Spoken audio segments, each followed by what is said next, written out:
নমস্কার, আমি অর্ণব। আচ্ছা, আপনারা স্বপ্ন দেখেন?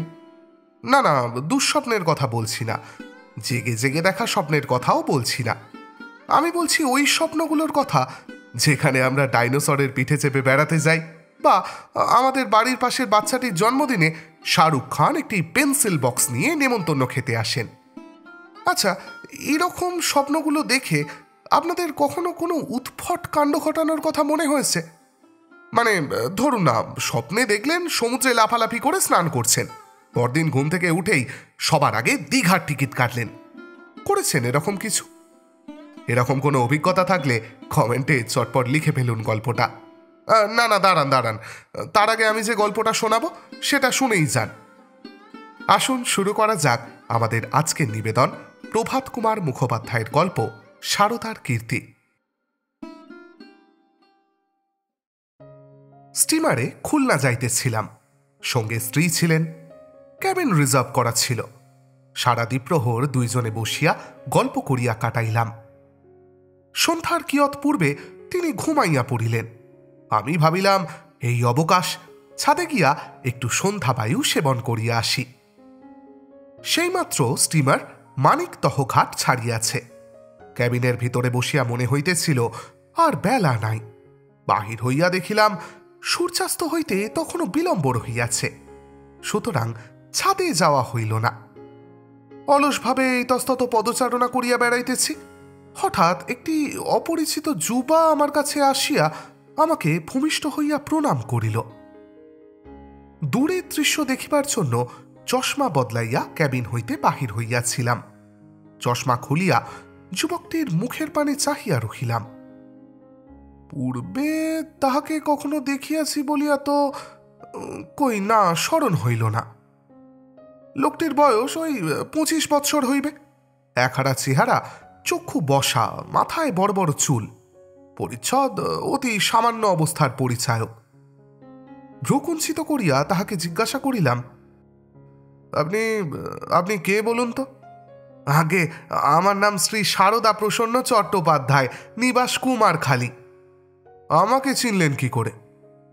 যুবক একটু বিনীত হাস্য করিয়া বলিল, মহাশয়কে বাংলাদেশে কে আর চেনে না, আপনার তুল্য স্বদেশী তৈশী।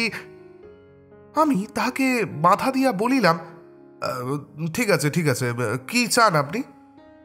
আগে, আমি যা চাই তা ক্রমে নিবেদন করছি, সে অনেক কথা, যদি দয়া করে শোনেন তবে কৃতার্থ হই বলিয়া লোকটি ডেকে তক্তার পানে চাহিয়া রহিল। ব্যাপারটা যে কি আমি কিছুই অনুমান করিতে পারিলাম না। ভাবিলাম হয়তো কিছু অর্থ সাহায্য চাহে। অন্যদিকে চাহিয়া ধীরে ধীরে বলিলাম, তা বলুন, শুনছি। মশাই, একটু নির্জন স্থান আবশ্যক, একটু ওদিকটায় যাবেন কি? চলুন বলিয়া আমি অগ্রসর হইলাম। সে আমার পশ্চাৎ পশ্চাৎ আসিল। রেলিং ধরিয়া দাঁড়াইলাম। আমার পাশে দাঁড়াইয়া আমার মুখের পানে কিয়ৎক্ষণ চাহিয়া রহিল। তাহার ভাব দেখিয়া মনে করিলাম পূর্বে হয়তো এই অবস্থাপন্ন ছিল, এখনই এইরূপ দশা হইয়াছে। লজ্জায় ভাষা বুঝি মুখে আসিয়া বাঁধিয়া যাইতেছে। আপনাকে আমি প্রণাম করলাম কেন বুঝতে পেরেছেন? না, কেন বলুন দেখি? আপনি আমার পিতা। শুনিয়া হাহা করিয়া হাসিয়া ফেলিলাম। বলিলাম, কিরকম? লোকটি একটু অপ্রস্তুত হইয়া বলিল, আপনি আমার পিতা কিনা ঠিক বলতে পারিনে, কিন্তু আপনার স্ত্রী আমার মাতা বলিয়া আকাশের পানে চাহিয়া প্রণাম করিল। বুঝিলাম লোকটি পাগল। পূর্বের অশ্রদ্ধার ভাবটা মন হইতে তিরোহিত হইয়া একটু দয়া হইল। সে বলিতে লাগিল, আপনি অবিশ্বাস করছেন না, আপনি ভাবছেন লোকটা পাগল। তিনি আমার মা বটে, তবে এ জন্মের মা নন। আসল কথাটা তাহলে আপনাকে খুলে বলি, আমি 5 বছর ধরে কাশ রোগে কষ্ট পাচ্ছি। কত রকম চিকিৎসা করালাম জানেন, কিছুই হলো না। মেট্রোপলিটনে বিয়ে পড়ছিলাম, পড়া বন্ধ করতে হলো। দেখুন না চেহারাখানা, একেবারে অস্থি চর্মসার হয়ে পড়েছি। বেশি দিন আর বাঁচতে হবে না। 3-7 হলেও গ্রামের বাইরে বিশালাক্ষীর মন্দিরে গিয়ে সারাটা সন্ধে উপুর হয়ে পড়ে রইলাম। মামা বলে কত কাঁদলাম, কত প্রার্থনা করলাম, সন্ধ্যের পর বাড়ি ফিরে এলাম। রাত্রে স্বপ্ন দেখলাম যেন মা বিশালক্ষী আমার মাথা শিয়রে দাঁড়িয়ে বলছেন, এই আপনার নাম করে বলছেন, তার যিনি স্ত্রী তিনি আর জন্মে তোর মা ছিলেন। তুই তাকে মদ খেয়ে একদিন বাপান্ত করে গাল দিয়েছিলি, সেই পাপে তোর এই কঠিন রোগ হয়েছে। তার কাছে যা, তার পাদোদক পান করগে যা, ভালো হয়ে যাবি। বলেই জানেন তো মা বিশালক্ষী অন্তর্ধান করলেন। এই পর্যন্ত বলিয়া সে চুপ করিয়া রহিল। জিজ্ঞাসা করিলাম, আপনি যাচ্ছেন কোথায়? হাত দুটি জোর করিয়া সে বলিল, সবই তো শুনলেন, আর এ অধমকে আপনি বলে কেন সম্ভাষণ করছেন? তুমি বলুন বা তুই বলুন। বলিয়া হেঁট হইয়া আমার জুতা দুইটা ছুঁইয়া স্বীয় ললাট স্পর্শ করিল। ঠিক আছে, ঠিক আছে, তুমি কোথায় যাচ্ছ এখন? আমি যাচ্ছি দৌলতপুরে, সেখানে আমার মামার বাড়ি। সেইখান থেকে কলকাতায় যেতাম আপনার সন্ধানে। আমি কলকাতায় যাচ্ছি এ সংবাদ আপনাকে কে দিলে? আকুল স্বরে সে বলিল, আবার আপনাকে? তোমাকে কে বললে? কেউ বলেনি। আমি কি জানি নে যে কলকাতায় এবার কংগ্রেসের অধিবেশন? আমি কি জানি নে যে ব্যারিস্টার শ্রেষ্ঠ মিস্টার অতুল ব্যানার্জি না হলে স্বদেশিতকর কোনো কার্যই হবার জো নাই? দেশের মধ্যে আর কে এমন? আমি তাহাকে বাধা দিয়া বলিলাম, ঠিক আছে, ঠিক আছে, তা ভালোই হয়েছে। আপনার তোমার অনেক পরিশ্রম বেঁচে গেল। অত্যন্ত আগ্রহের সহিত সারদা জিজ্ঞাসা করিল, আগে আমার মা কি আপনার সঙ্গেই আছেন? আছেন। আজই চাও পাদোদক? আজ পেলে কি আর কালকের জন্য অপেক্ষা করতে পারি? তবে দাঁড়াও এখানে, বলিয়া আমি ক্যাবিন অভিমুখে অগ্রসর হইলাম। ক্যাবিন পরিত্যাগের পর বোধ হয় অর্ধ ঘণ্টা অতীত হইয়াছিল। ভেতরে গিয়া দেখিলাম আমার স্ত্রীর ঘুম ভাঙিয়াছে। আমাকে দেখিয়াই মুখে হাতের আড়াল করিয়া একটি হাই তুলিয়া জিজ্ঞাসা করিলেন, কোথায় ছিলে এতক্ষণ? আমি তাহার শয্যার নিকট বসিয়া তাহার হাতখানিতে হাত বুলাইতে বুলাইতে বলিলাম, একটি বড় মজা হয়েছে। কি গা? তোমার ছেলে এসেছে। কিন্তু কথাটা বলিয়াই অনুশোচনায় মরিয়া গেলাম। আমাদের একটি 2 বৎসরের সন্তান ছিল। সে এই ঘটনার 1.5 বৎসর পূর্বে চলিয়া গিয়াছে। আমি একটা অসাবধানতায় আমার স্ত্রীর মনে কি শোকস্মৃতি জ্বালিয়া দিলাম। তিনি একটি দীর্ঘ নিঃশ্বাস ফেলিয়া উঠিয়া বসিলেন। আমার মুখের দিকে চাহিয়া বলিলেন, কি বলছ? আমি তাহাকে কাছে টানিয়া বলিলাম, স্টিমারে একজন সন্ন্যাসীর দর্শন পেয়েছি। তিনি আমার হাত দেখে বলেছেন শিগগির আমার ছেলে হবে। উপস্থিত বুদ্ধিতে এটুকুর বেশি আর চোগাইল না। কিন্তু কোনো ফল হইল না। তাহার 2টি চোখের কোণে জল দেখা দিল। আমি তাহাকে বক্ষে বাঁধিলাম, মুখ চুম্বন করিলাম, রুমাল দিয়া চোখ মুছাইয়া দিলাম। মিথ্যে বলবো না, নিজের চোখও মুছিলাম। কি কথা বলিয়া চিন্তাস্রোত অন্যদিকে ফিরাই তাহাই ভাবিতে লাগিলাম। গবাক্ষ পথে দেখিলাম সূর্যাস্তকাল সমুপস্থিত। বলিলাম, চলো ছাদে চলো, সূর্যাস্ত দেখি গে। পদ্মাবক্ষে সূর্যাস্ত কখনো তো দেখনি। তিনি উঠিলেন। পাশের কামরায় গিয়া মুখ চক্ষু ধৌত করিয়া কেশ বেশ বাহিরে যাইবার মতো করিয়া আসিলেন। 2 জনে ছাদে গিয়া পদচারণা করিতে লাগিলাম। সূর্য অস্ত গেল, সন্ধ্যা হইল। স্টিমার হুহু শব্দে জল কাটিয়া ছুটিতেছে। ক্রমে নাগরকান্দি স্টেশন ঘাট নিকটবর্তী হইল। আমরা ছাদ হইতে নামিয়া গেলাম। সিঁড়ির পাশে সারদা দাঁড়াইয়া আমাদের দেখিয়া জিজ্ঞাসা করিল, ইনি আমার মা? উত্তরের প্রতীক্ষা না করিয়াই আমার স্ত্রীকে ভূমিষ্ঠ হইয়া প্রণাম করিল। এই ব্যাপার দেখিয়া আমার স্ত্রী থতমত খাইয়া সরিয়া দাঁড়াইলেন। অবাক হইয়া আমার পানে চাহিয়া রহিলেন। আমি বলিলাম, একটা কথা আছে, ক্যাবিনে চলো, গিয়ে বলছি। সারদার প্রতি মনে মনে অত্যন্ত বিরক্ত হইলাম। কোথা হইতে ভালো আপদ জুটিয়াছে। বলিলাম, অপেক্ষা করুন না, আপনি এত ব্যস্ত হচ্ছেন কেন? সারদা সসম্ভ্রমে সরিয়া গেল। বলিয়া গেল, আমি ইঞ্জিনের কাছে থাকব। স্ত্রীকে লইয়া ক্যাবিনে গিয়া সকল কথা বলিলাম। শুনিয়া তিনি বলিলেন, আমি পাদদক জল দিতে পারবো না। আমি বলিলাম, তাতে আর হানি কি? তুমি এই গাঁজাখুরি কথা বিশ্বাস করো? না, তা করি নে, কিন্তু ওর মনে যদি ওই বিশ্বাস হয় তবে হয়তো উপকার পাবে, এমন তো অনেক শুনতে পাই। কি শুনতে পাও তুমি? জন্মান্তরের মা বাপকে স্বপ্নে দেখে ডাক্তারকে ফাঁকি দিয়ে তাদের পাদদক জল খেতে হয়? না, তা বলছি নে, একটা কিছুতে দৃঢ় বিশ্বাস করলে রোগ অনেক সময় আরাম হয়। এই কথা শুনিয়া আমার স্ত্রী চুপ করিয়া রহিলেন। কিয়ৎক্ষণ পরে বলিলেন, তা শুধু জলই দাওগে যাও, বিশ্বাস হলেই তো হলো যে সেটা পাদদক জল। তার দরকার কি বলতো, সে যে ছলনা করা হবে। বলিয়া চায়ের একটা পেয়ালাতে একটু জল ঢালিলাম। আমার স্ত্রী হাসিতে হাসিতে মোজা খুলিলেন, বলিলেন, ভালো জ্বালা, তোমাকে যেমন বোকা ভালো মানুষটি পেয়েছে, বিলেতে যে কোনো মেম ভুলিয়ে তোমায় বিয়ে করে ফেলেনি সেই আমি আশ্চর্য হই। আমি হাসিয়া বলিলাম, তাহলে তোমার কপালের এ কষ্টটা যায় কোথায় বলো? এতদিনে তুমি তো তাহলে ডিস্ট্রিক্ট ম্যাজিস্ট্রেটের স্ত্রী। ঠাট্টা করিবার লোভটি আমার স্ত্রী সম্বরণ করিতে পারেন না, কিন্তু উল্টিয়া একটু ঠাট্টা করো দেখি, তাহার সহ্য হয় না। বলিলেন, যাও, তোমাকে আর চালাকি করতে হবে না, ভারী রসিকতা হলো কি না। আমি বাক্য ব্যয় না করিয়া পেয়ালাটি লইয়া তাহার কোমল পদপল্লব ধারণ করিলাম। তন্মুহূর্তেই তিনি পা কাড়িয়া লইলেন, রাগ করিয়া বলিলেন, আহা, পাছো কেন? আমায় উত্তরের অবসর না দিয়া আমার হাত হইতে পেয়ালা লইয়া জলে পদাঙ্গুলি স্পর্শ করিলেন। পার্শ্বস্থ টেবিলে সেটি রাখিয়া বলিলেন, বেয়ারাকে বলো দিয়ে আসুক। আমি উঠিয়া বলিলাম, বেয়ারা কি তাকে চেনে? আমিই দিয়ে আসি। বলিয়া পেয়ালাটি তুলিয়া লইলাম। তিনি বলিলেন, ও কি করো, কথা বললে শোনো না কেন বলো তো? আমি গম্ভীর হইয়া বলিলাম, জানো তো, মেয়েদের লেখাপড়া শেখানো একেবারে ভস্যে ঘি ঢালা, এত লেখাপড়া শিখলে তবু এই সামান্য প্রেজুডিস গেল না। বলিয়া বাহির হইয়া গেলাম। কংগ্রেস শেষ হইয়াছে, ঢাকায় ফিরিয়া আসিয়াছি। একদিন সন্ধ্যার সময় দারোয়ান স্লেট হাতে করিয়া উপস্থিত হইল। যাহারা দেখা করিতে আসিলে কার্ড আনে না, তাহাদের জন্য একখানা স্লেট রাখিয়া দিয়াছিলাম। স্লেটে ইংরাজিতে লেখা রহিয়াছে, সারদা প্রসন্ন চ্যাটার্জি।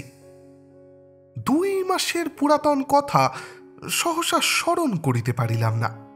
ভাবিলাম বুঝি কোনো নতুন মক্কেল আসিয়াছে, ডাকিয়া পাঠাইলাম। অবশ্য চেহারা দেখিবা মাত্রই সারদাকে চিনিতে পারিলাম। আসিয়াই সে আমাকে গলায় বস্ত্র দিয়া ভূমি স্পর্শ করিয়া প্রণাম করিল। কি হে, কেমন আছো? কিছু উপকার টুপকার হলো? সারদা প্রথমত কোনো উত্তর না দিয়া বুকে হাত দিয়া বার কত কাশিল। শেষকালে বলিল, বেশ দিন কতক সেরে গিয়েছিল, আবার দিন 5-7 হলো। আর বলিতে পারিল না, কাশিতে কাশিতে নিকটস্থ চেয়ারে বসিয়া পড়িল। তাহার কাশির দমক থামিলে বলিলাম, পাদদক জলের কর্ম নয়, ওষুধ খাও। পাই কোথা? বলিয়া আবার কাশিতে আরম্ভ করিল। 7:30 বাজে। বাড়িতে একটা ডিনার পার্টি ছিল, এখনই লোকজন আসিতে আরম্ভ হইবে। এ সময় আবার এ আসিয়া জুটিল কেন? তাহাকে শীঘ্র শীঘ্র বিদায় করিবার অভিপ্রায়ে পকেট হইতে 5টা টাকা বাহির করিলাম। সারদাকে দিয়া বলিলাম, এই নাও, এখন ভালো ডাক্তারকে জিজ্ঞেস করে একটা ওষুধপত্র খাওগে, পাদদক জলে কি রোগ ভালো হয়? এই সময় মিস্টার বোসের গাড়ি আসিয়া পৌঁছিল। আমি সারদাকে তাড়াতাড়ি বলিলাম, আচ্ছা, আজ না আমি ভারী ব্যস্ত আছি, তুমি যাও এখন। সারদা টাকা কয়টি পকেটে ফেলিয়া চলিয়া গেল। পরদিন যখন ঘুম ভাঙিল তখন অনেক বেলা হইয়াছে। উঠিয়া সার্সির কাছে দাঁড়াইয়া নিম্নে বাগানের পানে দৃষ্টিপাত করিলাম। কালো সার্জের চাদর গায়ে দিয়া কে একজন পায়চারি করিতেছে। আমার পানে যতক্ষণ পিছন ফিরিয়াছিল ততক্ষণ তাহাকে আমি চিনিতে পারি নাই। সম্মুখ ফিরিলেই দেখিলাম সারদা। পিত্ত জ্বলিয়া গেল। প্রভাত হইতে না হইতেই আসিয়া জুটিয়াছে। এখনই দারোয়ান স্লেট লইয়া আসি দেখিতেছি। চায়ের টেবিলে প্রাতঃকালীন সংবাদপত্রের সহিত তাহার কার্ড উপস্থিত। আমার স্ত্রী তখনও নামেন নাই। সারদা আসিয়া প্রথমেই আমাকে ভক্তি ভরে প্রণাম করিল, তাহার পর বলিল, কাল সারা রাত আমার নিদ্রা হয়নি। আমার প্রতি আপনার অহেতুক স্নেহ দেখে আমি আমি অবাক হয়ে আছি। আমি কোথাকার কে তার ঠিকানা নেই। আমার চিকিৎসার জন্য ৫টি টাকা, এ টাকা কয়টি ফিরিয়ে নিন বলিয়া টাকা কয়টি টেবিলে রাখিয়া দিল। সারদার এই প্রকার আচরণ দেখিয়া তাহার প্রতি আমার একটু শ্রদ্ধার উদ্রেক হইল।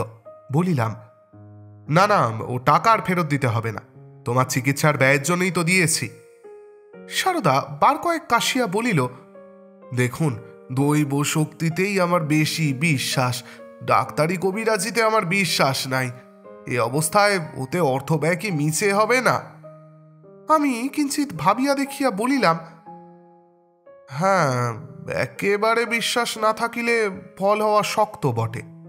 সে বলিল, আমার আন্তরিক বিশ্বাস, দৃঢ় বিশ্বাস, যদি মা ঠাকুরানের পাদোদক জল দুবেলা খেতে পাই আর তাকে দুবেলা প্রণাম করতে পাই, তাহলে আমার একেবারে আরাম হয়ে যায়, নইলে এ যাত্রায় আমার আর নিষ্কৃতি নাই। বলিতে বলিতে তাহার চক্ষু ছলছল করিতে লাগিল। আমি কিয়ৎক্ষণ চিন্তা করিলাম। 2 বেলা পাদোদক দিতে এবং প্রণাম লইতে আমার স্ত্রী রাজি হইবেন কি? এই সময় লোকটা অত্যন্ত কাশিতে লাগিল। তাহার বিষীণ পাণ্ডুর মুখমণ্ডল দেখিয়া আমার মনে ভারী দয়া হইল। ভাবিলাম, আহা, রাজি হওয়া উচিত, আমি স্ত্রীকে রাজি করাইব। কত রকমে লোকে পরের উপকার করে, এই সামান্য উপায়ে যদি ইহার উপকার হয়, যদি ইহার প্রাণটা বাঁচে, তাহা হইলে করা উচিত।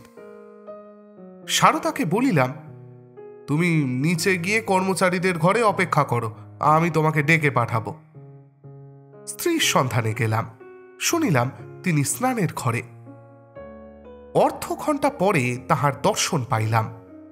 বারান্দায় একখানা চৌকি টানিয়া লইয়া তিনি চুল শুকাইতে বসিলেন। আমি বলিলাম, সারদা আবার এসেছে। সেই স্টিমারের সারদা আবার কেন এসেছে? বাহ, আমার স্ত্রীর কি স্মরণ শক্তি! আমি কিন্তু স্লেটে সারদার নাম দেখিয়া প্রথমে উহাকে চিনি নাই। যাই হোক, তার কাশি আবার বেড়েছে। আমি কিন্তু পাদোদক জল দিতে পারবো না। একবার দিয়ে বিশ্বাস বিরুদ্ধ কাজ করেছি। আমি পিন নাকি পয়গম্বর যে আমার পাদোদক জল খেয়ে ওর ব্যারাম ভালো হবে? আমি হাসিয়া বলিলাম, আমার মতো সকলে তো উচ্চশিক্ষিত নব্য আলোকপ্রাপ্ত নয়। ওর যদি তাই বিশ্বাস হয়, সেবার তো ভালো হয়ে গিয়েছিল বললে। আমি দেখিলাম এবার একটু বেগ পাইতে হইবে। স্পষ্টত ইনি মনে করিয়াছেন সেবারকার মতো 1 পেয়ালা পাদোদক দিলেই চুকিয়া যাইবে। যদি শুনেন তা নয়, এখন কিছুদিন ধরিয়া ক্রমাগত 2 বেলা উক্ত মহার্ঘ দ্রব্যটি বিতরণ করিতে হইবে, তাহা হইলে একেবারে ধৈর্যহারা হইয়া পড়িবেন। তথাপি কি আর করি বলিয়াই ফেলিলাম। কিন্তু যতটা বিদ্রোহের আশঙ্কা করিয়াছিলাম ততটা হইল না। আশ্চর্য হইয়া বলিলেন, ডাক্তারি কবিরাজি কোন ওষুধেই ওর কিছুমাত্র বিশ্বাস নাই? 2 বেলা আমার পাদোদক জল খাবে, তাতেই ও ভালো হবে? ও তো তাই বলছে, নইলে এ যাত্রায় আর বাঁচবে না। আহা, ওর প্রার্থনা পূর্ণ করো। আমার স্ত্রী মৌন থাকিয়া সম্মতির লক্ষণ প্রকাশ করিলেন। কিয়ৎক্ষণ পরে আমরা নিচে নামিয়া গেলাম। সারদাকে শুভ সংবাদ জ্ঞাত করাতে সে আনন্দে অধীর হইয়া উঠিল। জিজ্ঞাসা করিলাম, তোমার বাসা কোথায়? আমার এখানে কেউ নেই। কোথায় থাকবে? এখানে আমাকে একটু দয়া করে স্থান দিতে পারেন কি, যদি এত দয়া করলেন। বলিয়া চুপ করিল। আমি বলিলাম, আমার কর্মচারীদের একটা মেসের মতো আছে, সেখানেই থাকতে পারো। সারদা বলিল, সে তো বেশ হবে, কাল রাত্রে আমি সেইখানেই গিয়েছিলাম কি না। বলিয়া সারদা আবার কাশিতে আরম্ভ করিল। কাশি থামিলে বলিল, আজ যদি একবার অনুমতি করেন, তবে মার শ্রীচরণ দর্শন করি। স্ত্রীর কাছে তাহাকে লইয়া গেলাম। সারদা তাহাকে প্রণাম করিল, আর আমার স্ত্রী তাহার মুখপানে সকরুণ দৃষ্টিতে চাহিয়া রহিলেন। টেবিলে গ্লাসে জল ছিল। সারদা তাহাই একটু হাতে লইয়া মাটিতে বসিয়া পাদোদক খাইল। পান করিয়া অবশিষ্ট অংশ মাথায় মুছিয়া ফেলিল। এই রূপে 2-3 দিন করিল। তাহার রোগের কিছুমাত্র উপশম দেখা গেল না। আমাকে সারদা বলিল, মা কি ভালো মনে আমায় পাদদক দিচ্ছেন না, এবার সারছে না কেন? বলিতে বলিতে তাহার চক্ষু দিয়া টস টস করিয়া জল পড়িতে লাগিল। সেদিন এই কথা আমার স্ত্রীকে বলিলাম। তিনি বলিলেন, ওষুধ খাবে না, বিশুদ্ধ খাবে না, পাদদক জল খেয়ে মানুষের রোগ ভালো হয়, যত সব অনাসৃষ্টি আবদার।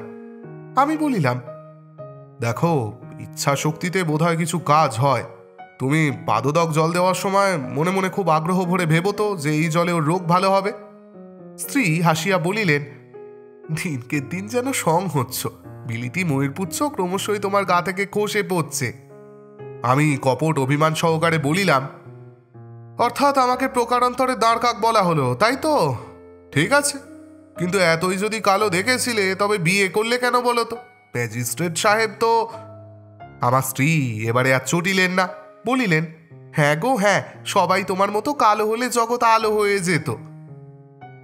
কথাটা বোধ হয় মিথ্যে নয়। আমি যে একজন সুপুরুষ তাহা বিলাতের অনেক বিবি স্বীকার করিয়াছেন। প্রতিদিন সারদার শারীরিক অবস্থার উন্নতি দেখা যাইতে লাগিল। তাহার কাশি প্রায় সারিয়া উঠিল, মুখের ফ্যাকাশে রং কালো হইতে লাগিল, চোখের কোলে মাংস জমিতে লাগিল। দেখিয়া আমি বড় আহ্লাদিত হইলাম। আমার স্ত্রীও তাহার প্রতি প্রসন্ন হইলেন। তিনি প্রায় সারদাকে ডাকাইয়া ফরমাইশ করিতে লাগিলেন। কর্মচারীদিগকে বিশ্বাস করিয়া যে সকল দ্রব্যাদি ক্রয় করিতে পাঠাইতে পারিতেন না, তাহা সারদাকে ভার দিতেন।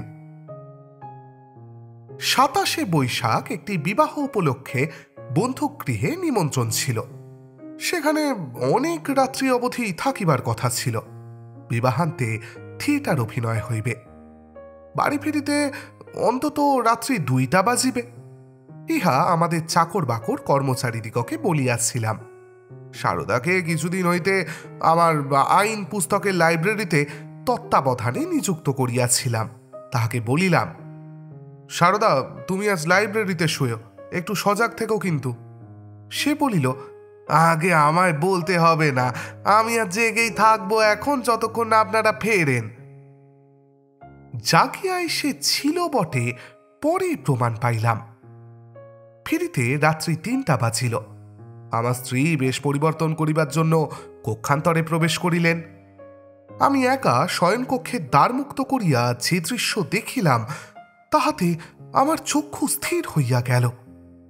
বড় সিন্ধুকের সম্মুখে সারদা বসিয়া আছে। আশেপাশে খানকতক রূপার বাসন ছড়ানো, বাসনের আলমারি খোলা। আমাকে প্রবেশ করিতে দেখিয়াই সারদা বাবা বাবা বলিয়া অস্ফুট স্বরে ক্রন্দন করিতে আরম্ভ করিল। তাহার কাছে গিয়া দেখিলাম সে বন্দী। এই সিন্ধুকে যে কলটি লাগানো ছিল তাহার একটু পূর্ব ইতিহাস আছে। বিলাতে অবস্থানকালীন আমি নিলামে অনেক মূল্য দিয়া উহা ক্রয় করিয়াছিলাম। একটি ব্যাংক ফেল হইয়া যায়, কলটি সেই ব্যাংকেরই। কলে একটা তালা আছে, কিন্তু তাহার চাবি নাই। ঘূর্ণমান কয়েকটা অঙ্গুরিয়াকার ধাতুখণ্ডের যথা সন্নিবেশে একটি নির্দিষ্ট ইংরাজি নাম সাজাইতে হয়, তাহার পর টানিলেই খুলিয়া যায়। কিন্তু খুলিবার পূর্বে তৎসংলগ্ন একটি পিন স্থানভ্রষ্ট করা আবশ্যক। তাহা না করিয়া খুলিতে চেষ্টা করিলে যে খুলিতেছে সে তৎক্ষণাৎ বন্দী হইবে। 2 দিক হইতে 2টা লৌহখণ্ড স্প্রিংয়ের জোরে ছুটিয়া গিয়া হাত বাঁধিয়া ফেলিবে। আমার স্ত্রীর অসাবধানতায় সারদা কোনোদিন খুলিবার নামটি জানিতে পারিয়াছিল, কিন্তু ইহার মধ্যে যে এমন একটা ব্যাপার আছে তাহা সে জানিত না। পৃথিবীতে কাহাকেও বিশ্বাস করিয়া সুখ নাই। সারদাকে দেখিতে নিরীহ ভালো মানুষটি। যাহারা বলে মানুষের মুখ দেখিয়া স্বভাব চরিত্রের আভাস পাওয়া যায়, তাহারা মূর্খের মূর্খ। আইনের ব্যবসা করিতে করিতে আমি এ মতের প্রতি বীতশ্রদ্ধ হইয়া পড়িয়াছিলাম। সারদার এই আচরণে আমার বিপক্ষ মত স্থায়ী হইয়া পড়িল। তাহার কাছে গিয়া রোষ কষায়িত নেত্রে বলিলাম, বাহ, খুব কাজ করেছিস, উপযুক্ত পুত্রের কাজ করেছিস তো। রাগে আমার সর্বশরীর জ্বলিয়া যাইতেছিল। সারদা কাতস্বরে বলিল, বাবা, আমার দোষ নাই। ইচ্ছা করিল তাহার মুখে একটা প্রকাণ্ড চপেটাঘাত করি, কিন্তু আমি আত্মসংবরণ করিলাম। এই সময়ে আমার স্ত্রী ঘরে প্রবেশ করিলেন। শারদাকে তদবস্থায় দেখিয়া চমকিত হইলেন, কাঁপিতে লাগিলেন। আমার পানে চাহিয়া জিজ্ঞাসা করিলেন, কি কাণ্ড? আমার স্ত্রীকে দেখিয়া শারদা দ্বিগুণ ক্রন্দন আরম্ভ করিয়া দিল। আমি রাগিয়া বলিলাম, চুপ রাউসুয়ার, মেরে হাড় গুঁড়ো করে ফেলবো একেবারে। আমার স্ত্রী বলিলেন, ও ঘরে চলো বলিয়া আমার হস্ত ধারণ করিয়া প্রায় টানিয়া লইয়া গেলেন। একটি কৌচে বসিয়া পড়িয়া বলিলেন, কি হবে? কি আর হবে, পুলিশে দেব। তিনি কিছুক্ষণ চুপ করিয়া রহিলেন, পরে বলিলেন, দেখো, কাজ নেই পুলিশে দিয়ে, ছেড়ে দাও। লোভের বশবর্তী হয়ে এ কাজ করে ফেলেছে। প্রথম অপরাধ মার্জনা হওয়া উচিত। ও যদি অনুতাপ করে, নিজেকে সংশোধন করতে চেষ্টা করে, তবে ওকে সে অবসর দাও। পুলিশে দিলে ওর সারা জীবন একেবারে মাটি হয়ে যাবে। শারদা যদি চুরি করিয়া পলায়ন করিতে কৃতকার্য হইত, তবে তাহাকে ক্ষমা করা অসম্ভব হইত বটে। কিন্তু সে নাকি অকৃতকার্য হইয়াছে, তাই তাহার প্রতি যেন কতকটা দয়া অনুভব করিলাম। কিন্তু সেটা করিলে কি সামাজিক কর্তব্যের ত্রুটি হয় না? স্ত্রীকে সেই কথাই বলিলাম। তিনি বলিলেন, না, পুলিশে দিলেই সামাজিক কর্তব্যের ত্রুটি হয়। ব্যক্তিগত কর্তব্যের ওপরেই সামাজিক কর্তব্য প্রতিষ্ঠিত। একটা জীবনকে তুমি চিরদিনের জন্য নষ্ট করে দিও না। শারদাকে ছাড়িয়া দিলাম। কলিকাতায় কংগ্রেস হইয়াছিল কবে যেন? ওই 1896 সালে। 3 বৎসর পরে শারদার নিকট হইতে সেই দিন একখানি পত্র পাইয়াছিলাম। সে এখন জামালপুর মিউনিসিপ্যালিটিতে ট্যাক্স দারোগার কার্য করিতেছে। তাহার মাতুল তাহার জন্য 500 টাকা জামিন দিয়া এই কার্যটি জুটাইয়া দিয়াছেন। কিছুদিন তাহার অত্যন্ত কষ্টে কাটিয়াছিল, প্রায় ভিক্ষাকে উপজীবিকা করিতে হইয়াছিল। তাহার প্রতি আমাদের অহেতুক স্নেহ সম্বন্ধে অনেক কৃতজ্ঞতাপূর্ণ কথা লিখিয়াছে যে তাহার কাশিটা এবার অত্যন্ত বাড়িয়াছে, এবার বোধহয় সে বাঁচিবে না। ইচ্ছেটা এখানে আসে কিছুদিনের জন্য, অথচ সে প্রস্তাব করিতে সাহস করিতেছে না। তাহার পত্রের শেষ কয় ছত্র এইরূপ: যদি আপনার কাছে যাইতে পারিতাম, যদি আমার মাতৃদেবীর পাদদক পান করিতে পারিতাম, তাহা হইলে হয়তো আরোগ্য লাভ করিতাম। কিন্তু সে কথা আমি কোন মুখে প্রস্তাব করিব? আমার যদি মৃত্যু হয়, তবে সেই শাস্তি আমার উপযুক্ত। আমার স্ত্রী এই পত্রখানি দেখিয়া বলিলেন, একটা কথা বলবো, রাখবে? কে? তাকে আসতে লেখো। চাকরি করছে, এখন আবার এখানে এসে কি করবে? ছুটি নিয়ে আসুক। কেন, পাদদক জল দেবে বলে? তার চেয়ে একটা শিশি করে ওই আউন্স চারেক পাদদক জল পার্সেল করে পাঠিয়ে দিলেই তো হয়, নাকি? না না, তাকে আমার ভারী দেখতে ইচ্ছে করছে। তুমি জানো, এই জীবনের জন্য আমার কাছে সে ঋণী। আমার কাছে যে উপকৃত, তাকে আমার ভারী ভালো লাগে। এটা আমার একটা দুর্বলতাই বলতে পারো।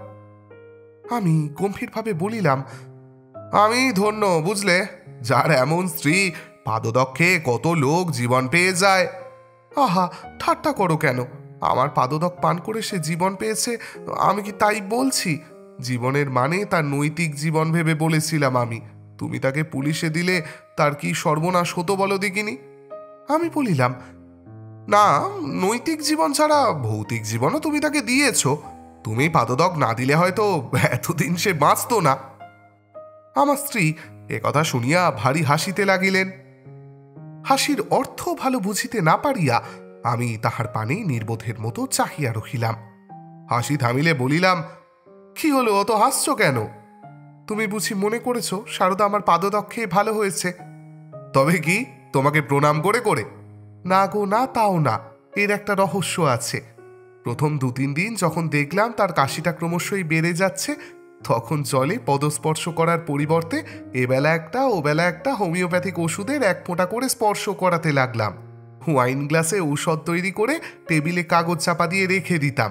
শারদা এলে বলতাম, ওই যে জল রেখেছি, নিয়ে যাও। স্ত্রীর বুদ্ধি শুনিয়া আমি অবাক হইলাম।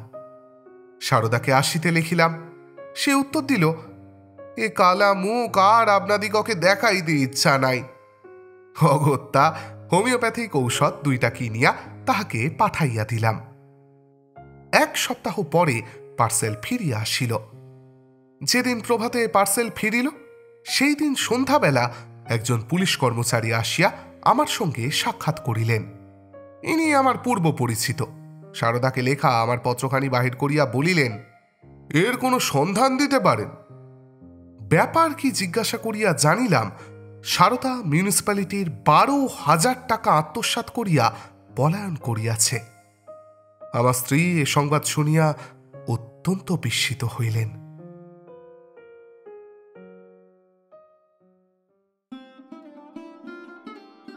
ব্যাস, আমাদের আজকের গল্প এখানেই শেষ। গল্পটা বড় সুন্দর, তাই না? কখনো নির্ভেজাল হাসি, কখনো আবার আবেগ। তবে এর মধ্যে বোধহয় সবচেয়ে বড় পাওয়া আমাদের কথক পত্নীর চরিত্র। কে বলে সন্তান গর্ভে ধারণ করলেই শুধু মা হওয়া যায়? যারা মা হন তারা বহু দূরের কোনো রক্তের সম্পর্ক না থাকা মানুষেরও মা হতে পারেন। মাতৃত্ব মানুষের বায়োলজির চেয়েও অনেক বেশি বোধহয় হৃদয়ে থাকে। আচ্ছা, গল্প তো হলো, এবার আমায় বিদায় নেওয়ার অনুমতি দিন। খুব শিগগিরই ফিরে আসবো আবার। ততদিন খুব ভালো থাকবেন, ভালো রাখবেন। শুভরাত্রি।